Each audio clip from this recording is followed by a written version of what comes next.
दोस्तों, आप लोगों में से ऐसे बहुत सारे लोग होंगे जिन्होंने अपनी कॉलेज की पढ़ाई करते समय अच्छे कॉलेज में एडमिशन लेने के लिए कोई गवर्नमेंट एग्ज़ाम दिया होगा। और जब उस गवर्नमेंट एग्ज़ाम में आपके अच्छे नंबर आए होंगे, तो कई लोग ऐसे भी होंगे जिन्होंने अपनी आगे की पढ़ाई करने के लिए किसी और स्टेट में जाकर या फिर किसी और शहर में जाकर कोई अच्छा कॉलेज चुना होगा। पर क्या हो अगर कोई इंसान अपने शहर को छोड़कर किसी और शहर में जाए ताकि अच्छी एजुकेशन ले पाए, लेकिन अगर वो उसी शहर के किसी हॉस्टल में रहे और उसे पता चले कि उस हॉस्टल में कुछ अनहोनी हो रही है, तो उसके साथ क्या होगा। हमारी आज की ये कहानी भी एक ऐसे ही लड़के के बारे में है जिसने अपनी लाइफ में अपने अच्छे करियर के लिए एक अच्छा कॉलेज चुना और उसके चलते उसे एक दूसरे शहर में आना पड़ा। पर उसे ये ना पता था कि ये दूसरा शहर उसकी जिंदगी को नर्क बना देगा। हमारी आज की ये कहानी है रोहन के बारे में। रोहन एक ऐसा लड़का था जो नासिक में रहता था। वो बहुत ज़्यादा पढ़ने में तेज था और इसी के चलते वो हर क्लास में फर्स्ट आता था। जब उसने अपने 12वीं का एग्ज़ाम दिया तो उसके बाद उसने कुछ गवर्नमेंट एग्ज़ाम्स दिए और उसी के चलते उसे पुणे में एक गवर्नमेंट कॉलेज में सीट मिल गई। उसने सोचा कि उसे लाइफ का बेस्ट अपॉर्चुनिटी मिली है, इसीलिए उसने पुणे जाकर उस कॉलेज से अपनी इंजीनियरिंग की पढ़ाई करने का फैसला किया। रोहन के माता पिता बहुत ही ज़्यादा खुश थे क्योंकि उन्हें पता था कि उनका बेटा एक बेस्ट कॉलेज में जा रहा है और इसके बाद उसका जीवन बहुत अच्छा होने वाला है। इसी वजह से रोहन के माता पिता ने भी उसका पूरा सपोर्ट किया और उसे पुणे ले गए। पुणे में जाने के बाद रोहन ने अपने कॉलेज में अपनी एडमिशन करवाई और इसके बाद वो लोग बाहर कोई अच्छा सा हॉस्टल ढूंढने लगे। कुछ समय पुणे में घूमने के बाद उन्हें आसपास ही एक बहुत अच्छा हॉस्टल मिलता है। उन्हें पता चलता है कि वो हॉस्टल बहुत ज़्यादा अच्छा है और वहाँ की सारी फैसिलिटीज़ बहुत ही ज़्यादा अच्छी है। इसी वजह से रोहन के माता पिता रोहन को उसी हॉस्टल में रहने के लिए कहते हैं। वे उसके उस हॉस्टल की जो फीस होती है उसे भर देते हैं और उसके बाद उसे अलविदा कहते हुए वहाँ से चले जाते हैं। जब रोहन उस हॉस्टल के रिसेप्शन पे पहुँचता है तो रिसेप्शन पे उसे एक बूढ़ी सी औरत मिलती है। वो औरत रोहन का वेलकम करती है और उसके बाद उसकी सारी डिटेल्स को एक रजिस्टर में नोट कर लेती है। वो रोहन को उसके रूम की चाबी देती है और उसे बताती है कि तुम्हारे रूम में तुम्हारे अलावा एक और लड़का रहता है। रोहन चाबी लेने के बाद जब थैंक यू बोलकर वहां से जा ही रहा होता है तो अचानक से वो बूढ़ी औरत रोहन को कहती है, अरे सुनो बेटा, जरा इधर आओ। उस बूढ़ी औरत की बात सुनने के बाद जैसे ही रोहन उस बूढ़ी औरत के पास जाता है तो बूढ़ी औरत रोहन से कहती है, एक बहुत ही ज्यादा जरूरी बात है जो मैं तुम्हें कहना भूल गई। इसके बाद रोहन कहता है, ऐसी क्या बात है मैडम। इस पर वो बूढ़ी औरत कहती है, देखो बेटा, ज्यादा तो मैं कुछ कहूंगी नहीं, बस तुम एक बात समझ लो। पूरे हफ्ते चाहे तुम कुछ भी करो, लेकिन शनिवार के दिन सूरज ढलते ही तुम अपने कमरे में चले जाना और चाहे कुछ भी हो जाए, अगले दिन की रोशनी से पहले अपने कमरे से बाहर मत निकलना। उस बूढ़ी औरत की बातें सुनने के बाद रोहन गहरी सोच में पड़ जाता है। वो सोचता है कि ऐसी क्या बात है जिस वजह से उस बूढ़ी औरत ने उसे ये सब कहा। इससे पहले कि रोहन उस बूढ़ी औरत से कुछ पूछ पाए, वो बूढ़ी औरत पीछे मुड़कर एक कमरे की तरफ चली जाती है और रोहन चुपचाप अपने रूम की तरफ आ जाता है।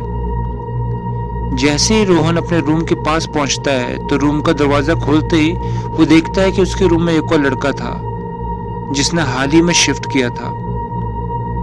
रोहन उसके पास जाता है और उससे हाथ मिलाता है और उसके बाद वो लड़का उसे कहता है कि मेरा नाम संदीप है और मैंने भी लगभग एक दिन पहले ही यहाँ पे शिफ्ट किया है।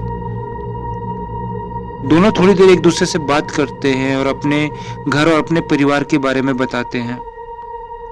बातों बातों में एकाएक रोहन संदीप से कहता है, अरे भाई संदीप, मुझे एक बात समझ नहीं आई। उस बूढ़ी औरत ने मुझे आते हुए कहा कि चाहे कुछ भी हो जाए, शनिवार को रात को सूरज ढलने के बाद कमरे से बाहर नहीं निकलना। ऐसा क्यों कहा होगा उसने? रोहन की बात सुनकर संदीप ने कहा, यार तुम्हारी बात बिल्कुल सही है। कल जब मैं भी यहाँ पर शिफ्ट कर रहा था तो मुझे भी इस औरत ने यही बात कही थी।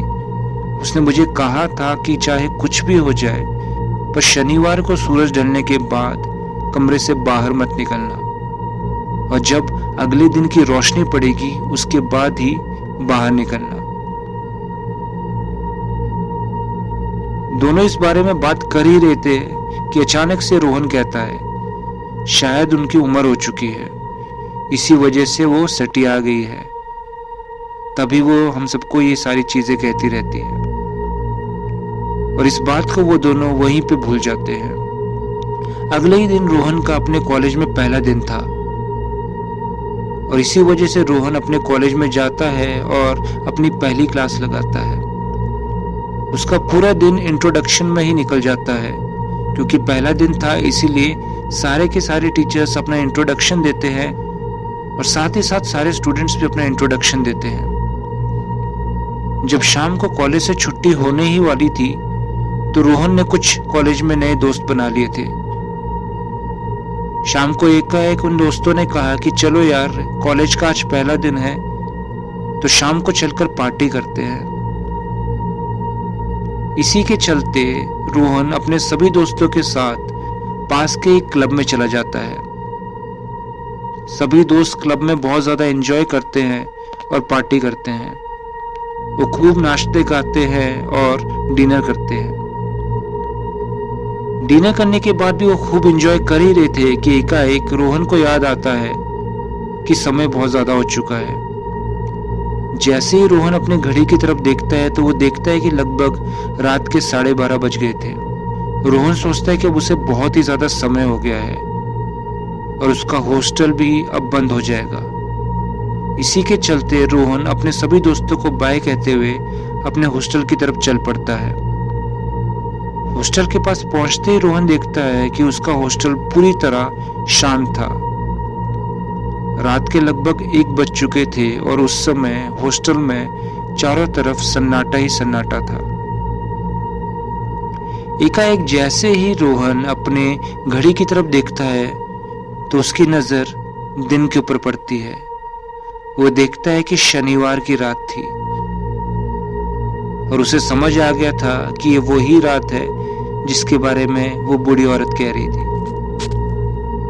उस बूढ़ी औरत ने उसे कहा था कि कुछ भी हो जाए, शनिवार की रात को कमरे से बाहर नहीं निकलना। वैसे तो दिन रविवार का हो चुका था, लेकिन अभी तक सुबह नहीं हुई थी और इसी के चलते रोहन को वो सारी की सारी बातें याद आ गई थी।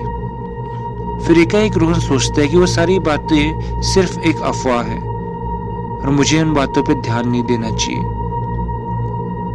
इसी सोच के साथ जैसे ही रोहन आगे बढ़ रहा था तो एकाएक उसे हॉस्टल में किसी औरत के चलने की आवाज आती है। उसे हॉस्टल के फर्स्ट फ्लोर से पायल की आवाज आ रही थी। पायल की आवाज सुनकर रोहन समझ ही नहीं पा रहा था कि एक बॉयज हॉस्टल में किसी लड़की के पायल की आवाज कैसे आ सकती है। रोहन इसी सोच के साथ धीरे धीरे फर्स्ट फ्लोर की सीढ़ियां चढ़ने लग जाता है। जैसे ही वो सीढ़ियां चढ़ लेता है तो एकाएक वो दीवार के पीछे छुपकर फर्स्ट फ्लोर की तरफ देखता है। जैसे उसकी नजर फर्स्ट फ्लोर पे पड़ती है तो वो देखता है कि आसपास कोई भी नहीं था और अब पायल की आवाज भी बंद हो गई थी। रोहन को लगता है कि शायद ये उसका वहम है और इसी के चलते रोहन सीढ़ियां उतरकर दोबारा ग्राउंड फ्लोर पे वापस आता है। ग्राउंड फ्लोर पे पहुंचने के बाद रोहन सोचता है कि शायद उसे उस बूढ़ी औरत की बातें लगातार याद आती रह रही है और इसी के चलते वो इस तरह की एक्टिविटीज को महसूस करने लगा है। अपने मन का वहम मानते हुए जैसे ही रोहन आगे बढ़ रहा होता है तो एकाएक उसे उसी पायल की आवाज फिर से आने लगती है। उसे ऐसा महसूस होने लगता है कि शायद कोई औरत ऊपर वाले फ्लोर से भागती हुई सीढ़ियों की मदद से नीचे आ रही है और उसी औरत के पैरों के या फिर कहे तो उसी औरत की पायल की आवाज आ रही है। पायल की आवाज सुनते ही रोहन बहुत ज्यादा डर जाता है। वो किसी तरह धीरे धीरे आगे चलने की कोशिश कर रहा होता है, पर एकाएक वो पायल की आवाज उसके करीब आने लग जाती है। डरते हुए रोहन थोड़ी सी हिम्मत करता है और उसी हिम्मत के साथ जैसे ही वो पीछे देखता है तो वो ठंडा पड़ जाता है। उसके पीछे कोई भी नहीं था। पीछे किसी के ना होने के बावजूद भी रोहन बहुत ज्यादा ठंडा पड़ गया था, क्योंकि रात के लगभग 1:30 बज चुके थे और उसे समझ ही नहीं आ रहा था कि ये पायल की आवाज कहां से आ रही है। पीछे देखने के बाद जब उसे वहां पे कोई नहीं मिलता है तो दोबारा से वो आगे की तरफ मुड़ता है और धीरे धीरे चलने लगता है। रोहन डरा हुआ तो बहुत ज्यादा था, लेकिन वो किसी तरह हिम्मत बांधे रखता है। जैसे ही रोहन अपने कमरे के लगभग 10 फीट दूर पहुंचता है तो एकाएक रोहन को पीछे से आवाज आती है। रोहन, इस समय तुम यहाँ क्या कर रहे हो? ये समय तुम्हारा नहीं, ये समय मेरा है और इस समय सिर्फ मैं ही यहाँ घूम सकती हूँ। जैसे ही रोहन ये आवाज सुनता है तो एकाएक रोहन बहुत ही ज्यादा चौंक जाता है। इसी के चलते जैसे ही रोहन पीछे मुड़ता है तो वो देखता है कि उसके पीछे एक औरत खड़ी थी। एक ऐसी औरत जिसने एक लाल कलर की साड़ी पहनी हुई थी और उसके हाथ में एक जलता हुआ कैंडल था। उस औरत का सिर नीचे की तरफ झुका हुआ था। रोहन के पीछे मुड़ते ही एकाएक वो औरत अपना सिर ऊपर करती है। जैसे ही रोहन उसका चेहरा देखता है तो वहीं पे कांप उठता है। वो देखता है कि उस औरत का पूरा चेहरा बुरी तरह जला हुआ था। उस औरत का चेहरा देखते ही रोहन बहुत ज्यादा डर जाता है और उसी डर के कारण वो बहुत जोर से चीखता है और चीखने के बाद ही एकाएक वो बेहोश हो जाता है। इतनी जोर से चीखने की वजह से उस हॉस्टल के सभी लोग अपने कमरे से बाहर निकल जाते हैं। रोहन का रूम पार्टनर संदीप भी अपने कमरे से बाहर निकलता है और जैसे ही वो रोहन को जमीन पे पड़ा हुआ देखता है तो भागते हुए रोहन के पास आता है। वो रोहन को ऊपर उठाने की कोशिश कर रहा होता है। उस समय हॉस्टल के सभी लोग रोहन के आसपास खड़े हो गए थे और रोहन को उठाने की कोशिश कर रहे थे। इतने शोर के कारण वो बूढ़ी औरत भी रोहन के पास पहुंचती है। उसके बाद रोहन को उठाकर उसके कमरे में लाया जाता है। किसी तरह रोहन को होश आता है और उसके बाद उसे पानी पिलाया जाता है। वो बूढ़ी औरत धीरे धीरे करके हॉस्टल के बाकी सारे बच्चों को अपने अपने कमरे में जाने के लिए कहती है। सभी लोगों के अपने अपने कमरे में जाने के बाद वो बूढ़ी औरत रोहन से कहती है, मैंने तुम्हें कहा था ना, बाहर मत निकलना। फिर तुम क्यों बाहर निकले? रोहन पहले से ही बहुत ज्यादा डरा हुआ था और इसके बाद जैसे ही उसने उस बूढ़ी औरत की वो बात सुनी तो उसने उस बूढ़ी औरत को गले लगा लिया। बूढ़ी औरत अच्छे से समझ गई थी कि रोहन बहुत ही ज्यादा डरा हुआ है। उसने किसी तरह रोहन को सांत्वना देने की कोशिश की और उसके बाद उसने रोहन को कहा, डरो मत, मैं तुम्हारे साथ हूं। तुम्हारी किस्मत अच्छी है कि तुम बच गए। इसके बाद रोहन बहुत जोर जोर से रोने लगा और उसने उस बूढ़ी औरत से कहा, मुझे समझ ही नहीं आ रहा कि वो औरत कौन थी।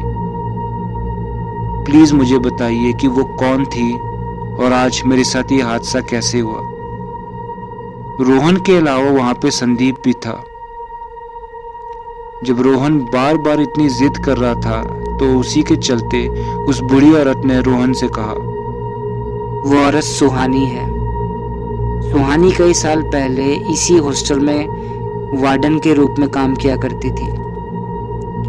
वो इस हॉस्टल का बहुत अच्छे से ख्याल रखती थी और इसी वजह से सभी लोग उसे बहुत ही ज़्यादा पसंद करते थे। वो इस हॉस्टल को अपने घर की तरह ही मानती थी और इस हॉस्टल में किसी भी तरह की किसी भी समस्या के लिए वो हमेशा खड़ी रहती थी।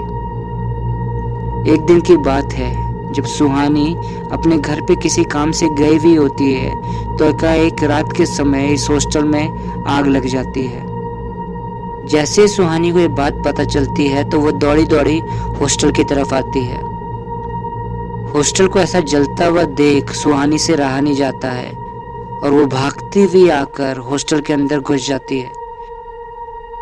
वो कोशिश करती है हॉस्टल की कीमती चीजों को बाहर निकालने की और इसी के चलते एकाएक उसके कपड़ों में आग लग जाती है और वो वहीं उस हॉस्टल में जलकर मर जाती है। ऐसी एकाएक मृत्यु होने की वजह से आज भी सुहानी की आत्मा इसी हॉस्टल में भटकती है। वो आज भी इस हॉस्टल को उसी तरह से उतना ही प्यार करती है जितना वो पहले करती थी। ये सारा हादसा शनिवार के दिन हुआ था, इसीलिए आज भी वो शनिवार के दिन इसी हॉस्टल में वैसे ही घूमती है जैसे वो पहले घुमा करती थी। उस बूढ़ी औरत की वो सारी बातें सुनने के बाद रोहन पूरी तरह कांप उठता है और कुछ ही दिनों में वो उस हॉस्टल को छोड़कर चला जाता है। दोस्तों, अगर आपको लग रहा है कि ये बात सिर्फ एक कहानी है तो ऐसा नहीं है। ये एक सच्ची कहानी है जो कि एक पुणे के हॉस्टल की है। उम्मीद करता हूँ आप सभी को आज की ये कहानी बहुत अच्छी लगी होगी।